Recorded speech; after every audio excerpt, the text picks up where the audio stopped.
C-RayTrains here is a calisthenics guru. Been training for a little bit over 7 years now, from what I know. And personally, he is a content creator who's been dominating not only the Instagram, TikTok space, but with over 400K followers. That's a lot. So congrats to you. And recently, I've been noticing your YouTube growth has now been in the upwards trajectory since you started creating your account a little bit less than a year ago. And I think I subscribed to you like maybe around 5 to 10K subs. I couldn't really tell because you were growing that fast. So now he has a little bit over 74,000 subscribers. And in addition to that, he's mastered advanced skills like the full planche, handstand push-up, 90-degree handstand push-up, front lever, and that's just to name a few. That's just what I know. All right, so clearly you can tell this guy right here is an advanced person, very experienced. Tell me about your background when it comes to training, and how did you start, and what are your goals currently? Yeah, so as I said, I just started in my room doing bodyweight exercises, and then as I progressed in the basic fundamentals within calisthenics, such as, push-ups, pull-ups, I even got a pull-up bar, started doing, squats in my room, just the basic stuff, even just a plank, sit-ups. And then as I progressed, I just found that naturally I was getting stronger, and I think that I just realized that this is what I'm made for. I tried the gym, it just wasn't the same. And I feel like I was super strong in the gym too. So maybe naturally I'm just pretty strong generally. I think that I have pretty strong shoulders. And so that probably plays a massive part in calisthenics, because as we know, most exercises in calisthenics, you're going to need strong shoulders for. Yeah, man, exactly. So, if you have big shoulders, it's a massive advantage to be able to progress.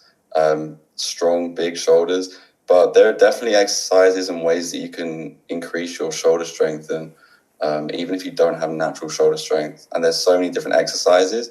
Most exercises in calisthenics, you'll learn that they involve your shoulders anyway. And so just doing exercises that have a secondary impact on your shoulder is going to grow even further in the strength. But yeah, what was the second part of the question, man? Let me get into that in just a moment, or maybe I should just save it. So I was gonna actually add on to what you said about the whole shoulders and how, let's say you didn't start calisthenics, right, and you had a deficient shoulder. One thing that I noticed was people pointed out how bigger my shoulders were compared to other muscle groups. So I started to realize that calisthenics is predominantly favored towards certain muscle groups, right? And I would say and argue that it's probably just going to be three things: the back, the chest, and also the shoulders. I believe those movements are heavily dominated with the basic fundamentals. With the shoulders, to my knowledge at least, the dips works the chest, triceps, and a little bit the front delt as well. The inverted rows hits the back delts, the rear delts, and then also we all know the push-ups, pike push-ups, handstand push-ups, even just the handstand hold itself, like that's gonna be getting pretty much your shoulders. And if you train the handstand push-ups as a skill, I advocate to do it at least 2 to 3 times a week. So we know we're getting the high frequency training right there. So that might have attributed to your shoulder gains as well as mine, but I'm not really sure to your experience. 100%. I started doing pike push-ups as I got more advanced, just doing push-ups, experimenting with different push-up variations. And then when I started to learn the handstand, I would learn it when I first started. I didn't really know what I was doing, but I first started learning on the wall, Right. just in my room. And then I started to just do negatives, coming down as slow as possible. And then gradually I built up the strength to be able to do outward-facing handstand push-ups on the wall. And so, yeah, I think a massive part of that is doing wall handstand push-ups from a young age and just building it up. So I agree with you. I think that adding in any sort of handstand push-up variation, whether it's even the easier progressions like pike push-ups, elevated pike push-ups, even a pike hold, is going to help a lot. And just learning the handstand is key because, not only are you going to be able to grow your shoulder strength when it comes to dynamic moves such as the handstand push-up, but also when it comes to, just having that straight arm strength, that's also going to increase certain areas of your muscle and strength is key. And so learning the handstand hold is also a big factor in everything. So those two things combined, learning handstands and developing strength handstand push-ups, I completely agree. Definitely important. Well said, man. And just to do a little add on to that, like learning the handstand, I believe, is one of the most underrated skills and fundamental skills of calisthenics in general because it does not only strengthen you in a physical mind, physical way, but more so like the mental cues that you get, like the spatial awareness that you need, Yeah. proprioception. Like that's all things that differentiate between a calisthenic athlete and a weightlifter, right? So you can use Mm-hmm. those skills to become an athlete in any other sport because you do need some kind of spatial awareness when it comes to like moving your body, whether you're playing on the pitch, football, soccer, basketball, Yeah. uh, any kind of Olympics, you need to know how to just essentially move your body through space, which is essentially what calisthenics all about. So, great point. The second question that I was going to ask you is, what are your thoughts on weighted calisthenics? I mean, I know you're big into weighted calisthenics yourself. I've seen a lot of your content, and you definitely give some good tips and advice on it. I've dabbled in weighted calisthenics, and I still do it now in my training. I wouldn't say that I do it all the time, but there are definitely like a few times in the month where I will do certain things such as weighted pull-ups, weighted dips, even sometimes weighted handstand push-ups as well, which is not easy. And 100%. I've also dabbled in the like a weighted planche too. I can't hold it for very long, but but yeah, I think weighted calisthenics is definitely the way forward once you reach a certain level in your calisthenics journey because there's only so much resistance you can add to your body when doing just body weight training alone. And so if you really want to get to a good level, adding in weighted calisthenics is going to be the key to unlocking new feats of strength. Because, I mean, let's be real, if you can do 10 weighted pull-ups at like 10 kilograms or even like 20 pounds, 25 pounds, whatever, then normal pull-ups are going to become a breeze over time. It's just that's the way it is. And I think that with weighted calisthenics, even just starting off with a low weight, and building up over time, you don't have to do that many reps to start off with. Just the lower strength rep ranges, like your 3 to sort of 6 reps, that's going to be great too, building up some strength. And personally, what I like to do with weighted calisthenics is include drop sets. So I'll start off with like the heaviest weight I can do, maybe not the heaviest, but a weight that I can do at least sort of 5 to 7 reps for. And then for the rest of my sets that I'll do whatever I did on the first set with the weight, just my body weight or maybe a lower weight. So I think that weighted calisthenics is definitely something that's not as tapped into as calisthenics. And I think that a lot of people can benefit from, the information that we're sharing on here and your information that you have on your page. Because, yeah, you're definitely deep into it. And, yeah, I've gone quite deep into it myself. And I think that it's such a valuable part of your training if you use it right. 100%, man. And I, wholeheartedly agree as well because, that I think that's what's the bread and butter for my physique.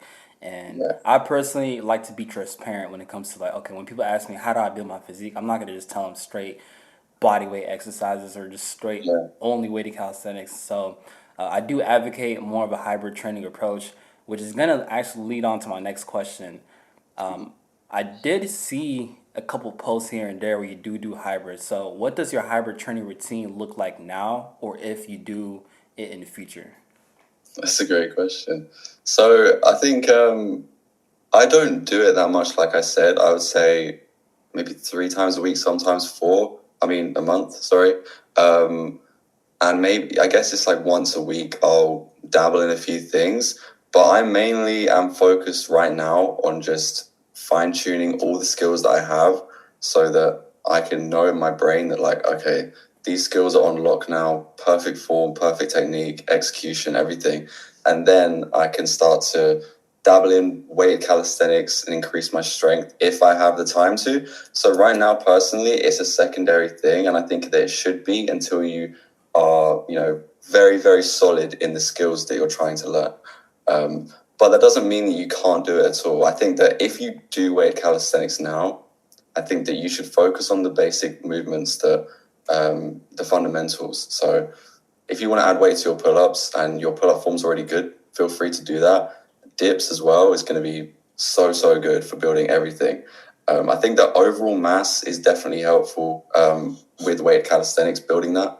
I think that, yeah, I would say that I wouldn't say I have like a proper like routine that I follow completely, but I do add it into my training. With my training, it's kind of flexible in the sense that I wouldn't say I do what I'm feeling. I know what I have to do that month or even that week, It's but pre-planned. yeah, it's kind of pre-planned. But it's like I'm in my own program, you know. So I don't have a lot of time to work out because I'm always like making content and helping other people, coaching stuff like that. But when I do, I know what I have to do to maintain and build. So I'm always challenging myself with new ways that I can add weight to my calisthenics movements. Because I'm at the point now where like I'm at a pretty good level with the pull-ups, the dips, and everything else. So I'm like, you know what? Like I might as well just fine tune everything, and then if I can add weight, I will. But yeah, I wouldn't say I have like a solid weighted calisthenics or hybrid routine. I just add weight when I feel like it. Yeah, once it's necessary, which is honestly like the best way to go about it, to kind of milk out and be more specific to your style of training. So definitely do make sense, and I agree with that as well towards my own training. So I was gonna ask you, what's one overlooked challenge that beginners may face when starting calisthenics? Overlooked challenge. I think mobility, man. Mm, Um, I think if you haven't got good mobility or at least like to a decent level, you're going to really struggle, especially when it comes to unlocking the more advanced movements in calisthenics. If you haven't got your mobility at a good level, then you're going to be learning skills in a suboptimal way. So then when it does come to the advanced skills that you learn, or even the intermediate ones that you learn, it's going to be hard to progress from there, and even perfect the form on exercises. I mean, everything involves mobility to a certain extent. Even like with handstand pushups, like we said, just overall shoulder mobility, making sure that you can you can have your arms straight, and just have them round like that. I do a lot of mobility exercises myself, and I feel like a lot of people struggle to unlock certain things, even when it comes to like the pike press or L sit to handstand. It's very hard if you haven't worked on your hamstring flexibility and your hip flexors, then you're going to struggle with these movements. So I think that you need to be including mobility into your routine, and that doesn't mean, for me, it doesn't mean you have to do it every single day. But I think that days when you're resting are going to be great for working on your mobility and stuff like that. Nothing too intense that's going to harm or impact your training.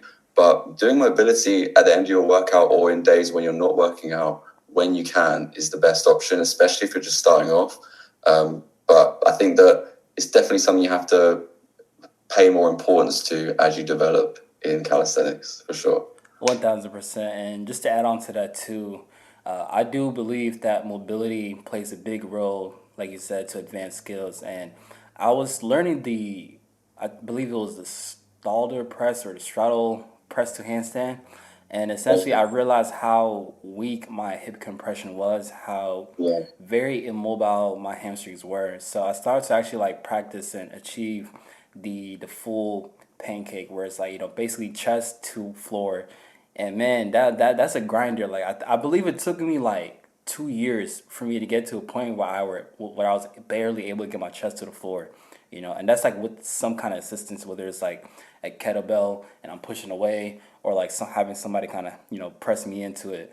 But there's still a lot of rooms to be made, even for me, within the pancake itself. And I will advise that if you guys do want to get better with the L sit or the press to handstand, like doing exercises like the pike folds or the pancakes are great ways to really get into that position, understand your hip mobility, because it's underrated, man. And I think that's really what introduced me to the whole world of mobility, flexibility, all of that, is the fact that how deep the skills can get, and we can take it to a gymnastic level if we had wanted to, but you got to put in the work. So great point on you.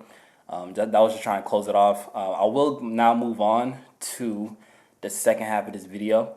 And essentially, we picked out some questions from the comment section of my YouTube, and I'm gonna try to see if we can just answer them as to the best of our knowledge. Hopefully, we don't give false information. If so, I like to always give discretion. What do I know? I don't know nothing. I'm just a guy with a camera recording videos. So first question, got it from Subhan Gaming 2501. Bro, quick question. I don't have a pull-up bar, so I do Australian pull-ups instead. Is that good? I'm gonna take a quick stab at it. Okay. If you don't have a pull-up bar, you are limiting your chances of maximizing your growth and strength. Just because the pull-ups is a vertical pulling exercise and the Australian rows slash inverted rows, it's pretty much same name. It's just a horizontal row, so you're doing a horizontal movement pattern. And what that's gonna really help build is the thickness of your back. But because you're doing a specific exercise that will supplement your pull-up training, I will say if you get to a point where you're doing like 15 to 20 inverted rows or even weighted inverted rows too, like all the way down, protract the scapula, and then you pull up chest to bar, you're gonna probably do pull-ups anywhere between 5 to 8 naturally. That's a given. Just because of the specificity, how similar the movements are, it's a close chain exercise as well. So that's my input on that. Yeah, I mean, you pretty much nailed it with that. I think that, yeah, it definitely helps with scapular protraction and retraction. That's going to help with building up strength for the pull-up. So it's not completely useless, but I would say that you need to be focusing more on vertical pull movements rather than horizontal. You're going to struggle to build up a good amount of pull-up strength by doing bodyweight rows, but that's not to say you can't build some good strength overall with your back and your pulling movements. But yeah, you're still pulling, and I say if you did want to make it even harder, add some pauses in there. Add some pauses into the movement, slow it down. It's not rush. You don't have to rush through the movement because you have to take one step back, to go 2 steps forward with this. You want to make sure that even when you include pauses, you're squeezing the muscle, focusing on technique, so then when it does come to the pull-up, you're going to know how to perform the movement, and your movement pattern is going to be very similar to your horizontal movements. So when you do the pull-up, it's going to become easier for you, and you're going to understand it a lot more. You're going to engage the right muscles that you need to engage to progress. So working on engagement, I think, is going to help a lot. Just engaging the scapula and just muscle groups that you need to engage similarly to the pull-up. But if you want to build up your pull-ups, you need to do pull-ups. Like, that's just the key. That's just the name of the game, man. 100%. 100%. All right, next question. FJ24 asked me, how long did it take you to be able to do handstand push-ups? For me, it's a very tricky question because I like to attribute my first handstand push-up rep and then a perfect handstand push-up rep, which is still questionable. Like even to this day, I'm still perfecting my handstand push-up, right? But objectively speaking, to the average eye, I would say I got my first handstand push-up within 6 months of like consistent programming and training. And by programming as a novice, that just mean training it frequently, hammering it down, getting the handstand right. And then currently I can do up to about 5 to 6 reps, objectively speaking, perfect handstand push-ups.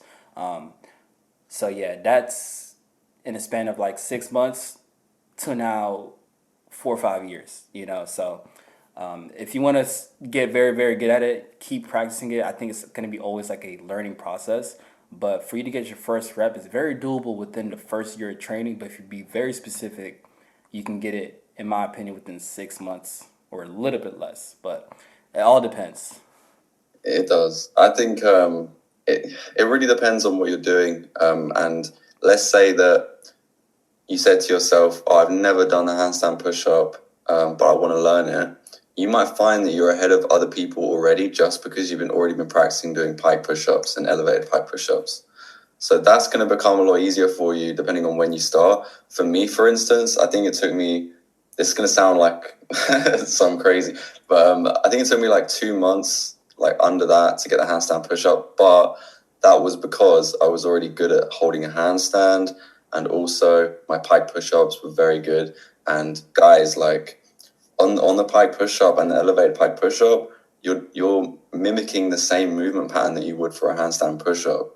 And so all you need to do is make sure that your handstand's good, and make sure you have the correct core engagement as you come down, so that you're keeping a good position. It's very easy just to, fail to tense your core at a certain point mid rep, and then you just fall, completely. So, I think that the main thing with the handstand push up and the hardest thing about it is the fact that you need to focus. Like, you really need to focus when you're doing it. There's so many things you need to focus on, whether it's your hand placement, how you're balancing using your fingers, your shoulder placement, how far you're going to go down, whether you should go all the way down or start doing half reps. I think that even doing half reps is going to help too, build out the movement. And what I would recommend is to, do it on a wall first. I think that a wall where you have, like, ideally you want socks, because it's going to be hard to, like, slide down with shoes on. Yeah. But I think socks, having just like a smooth sort of transition down, is going to help a lot with the handstand push up. And that's what helped me too. But I think that, honestly, I say this to everyone, but, it's the same with the handstand. You can do it on the wall all you like, but it's going to come to the point where, like, the bird has to leave the nest. You got to really get into that and just go for it, because, you're not going to get it any other way. It can be scary, but, if you really want it that bad, you're just going to have to bite the bullet and do it. I mean, it's yeah, but I feel like also another point is that with the handstand push-up, when you start adding other grips to it, I think that it becomes a lot easier, because, when you add different dimensions to sort of wrist activation when it comes to the handstand push-up, and you're using parallettes and your hands, then it gives you a better understanding of the dynamics of the movement, and, what muscles you need to activate to be able to perform it correctly. So just adding in parallel versions of the handstand push-up and doing normal handstand push-ups is going to come together and combine in a great way, so that when you do any variation, it's going to become easier. But that's just my 2 cents on it. I think that doing both on parallel bars, doing handstand push-ups and doing it on the floor, is going to help a lot. 100% agree. And I will say, like, one way that I was able to unlock the freestanding handstand push-up, in addition to, like, building that supplemental strength to, like, that specificity from pike push-ups, handstand push-ups on the wall, whether it's chest to wall or back to wall, I prefer personally chest to wall, just because it's more specific to the freestanding handstand push-up. But that could be a whole different discussion right there. The thing that did unlock the handstand push-up for me, and I will say it's beneficial for most people, is the handstand push-up negatives, because it does correlate to what you were saying with the half reps. You're kind of teasing your way in through the motions, the dynamics of the handstand push-up, and plus you get to still understand how to feel what it's like being upside down, coming down, from a handstand to like a pike position per se, without having to press up. And then one day, out of nowhere, while you're doing your volume work, right, on the wall or on the pike push-ups, one day on the strength day where you test it, you're just going to push back up randomly. It's going to be terrible form, all right? I'm going to tell you from now. Like, you're going to be arching your back. It's just going to look ugly, but you're going to get that strength over time. And this is why I always say, like, per the individual, it's different for progress. For you, it took you 2 months to get your first, I'm sure, probably ugly rep. For me, it took me 6 months. But without the, certain background of training, because I had no clue about handstands. I had no clue about pike push-ups. I came novice, from nothing, right? So it just depends. It just depends. But, I think that was a great conversation. I did have one more question, but I will say that we're running up close to our time. Let me add on to that one quick. So okay. I just wanted to say that, like, with all these calisthenics movements, just as an overall, I guess, conclusion and analysis of calisthenics, including handstand push-up, if you guys learn all these skills, in calisthenics, you're going to find that they all supplement each other. And like you said, one day you're going to be able to do a movement that you didn't even think you could do, just because of the fact that you're drilling in the fundamentals, you're practicing it every day. You're not just going to stay, although it might feel like it, you're not just going to stay at, the handstand the whole time. If you're practicing it all the time, you're going to get way more comfortable with it, and you're going to be able to find out that, oh, I can actually go a little bit lower and actually press. So you guys just have to stay patient, stay consistent, stay disciplined with it, and you'll reap the rewards. Like, it's a long process, but it's definitely very rewarding and fulfilling. So guys, like, everything that you do in calisthenics, little or big, is going to supplement every single skill that you do in the future. So just keep that in mind during your whole training. And point your toes, man. Don't forget to point your toes. Yeah. Squeeze those glutes. Keep those quads engaged. That's so underrated. Yeah. Legs together, point your toes. Guys, like, as soon as you have a slight angle on your toes, that can throw off your whole balance. Like, you don't realize it. Even just the hand placement, if you're slightly up, slightly down, like, you have to have it even. And also bend your fingers a little bit, because if you fall forward, all you need to do is press down your fingers a little bit. It's going to prevent you from falling. So that's another thing as well. And if you're falling backwards, you got to press down in your palms. It's kind of like a little game. You're like doing a little a balancing movement. Yeah. So honestly, man, I think what you said was great. And one final tip is to, like, pretend that you're gripping the floor too. Like, I was trying to visualize that. So don't have your palms flat like this per se. I used to do that a lot, actually, and it made the handstand so hard because I couldn't like balance myself, right? So by gripping the floor, pretend to, at least, it's gonna just drill in that mental cue. But hey, what do we know? C-RayTrains is up next. Make sure y'all subscribe to him. He's number one out here. He's the toughest fitness guy out here.